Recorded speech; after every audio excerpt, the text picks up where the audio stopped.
ઉનાળાની ગરમીમાં ઠંડુ પીવાનું મન થાય તો એના માટે એક આજે નવી જ રીતનું એક શરબત બનાવીશું, જે શેકેલા ચણાનો શરબત.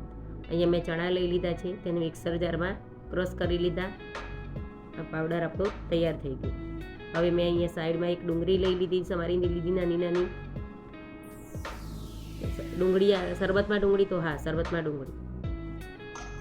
અહીંયા એક નાનું એવું મરચું લઈ લેવાનું. અહીંયા મેં મોટું મરચું હતું એટલે થોડો ટુકડો સમારી લીધો. સાથે સાથે આપણે કેરીનો પણ ટેસ્ટ અંદર લઈશું. કેરી અહીંના મેં ટુકડા કરી લીધા, એને મિક્સર જારમાં લઈ લઈશું. ફુદીનો એડ કરીશું જે ફ્લેવર માટે. સાથે કોથમીર પણ આપણે લઈશું. થોડું પાણી વેડી ચટણી જેવી પેસ્ટ બનાવી લઈશું. આપણી આ જુઓ ચટણી જેવી પેસ્ટ તૈયાર થઈ ગઈ. અહીંયા જે શેકેલા ચણાનો જે પાવડર કર્યો તો એ પાવડર મેં અહીંયા 4 ચમચી લઈ લીધો. 2 ચમચી જે પેસ્ટ કરી હતી તે લઈ લીધી આપણે. અહીંયા મેં ડુંગળી જે સમારી હતી એ લઈ લીધી. કકડો મરચું સમાર્યું હતું આપણું એ લીધું, એડ કર્યું. ચમચી શેકેલું જીરું, સંચર પાવડર, મરી પાવડર, સ્વાદ પ્રમાણે મીઠું. અને અહીંયા 500 ગ્રામ મેં આટલા વસ્તુમાં મેં 500 ગ્રામ પાણી એડ કર્યું છે. અહીંયા 2 ગ્લાસ શરબત આપણો તૈયાર થશે.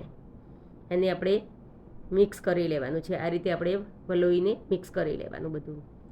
આ મિક્સ થઈ જાય એટલે આપણે લીંબુ નીચોવીશું. અહીંયા મેં અડધું લીંબુ નીચોવ્યું છે. ખટાશ વધારે જોતી હોય તો થોડું વધારે પણ આપણે ઓછું વધતું પણ કરી શકીએ. એની બરાબર આપણે મિક્સ કરી લઈશું. ટેસ્ટ કરી લઈશું.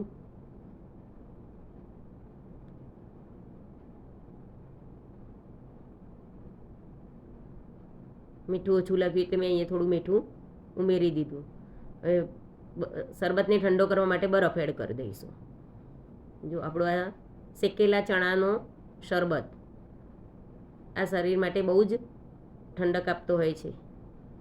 અહીંયા મેં એને સર્વ કરી લીધો છે. ઠંડક માટે તકમરિયા લઈ લીધા અને જો શરબત મેં અહીંયા સર્વ કરી લીધો છે. આ શરબત વેટ લોસ માટે પણ બહુ જ ફાયદાકારક છે. ઉનાળાની ગરમીમાં રોજ આ શરબત પીએ તો આપણા શરીરને પણ ઠંડક મળતી હોય, મનને પણ સ્ફૂર્તિ મળે. સુગર વગરનો આ શરબત તમે પણ આ રીતે ટ્રાય કરજો અને બનાવજો અને ગરમીમાં રોજ પીજો.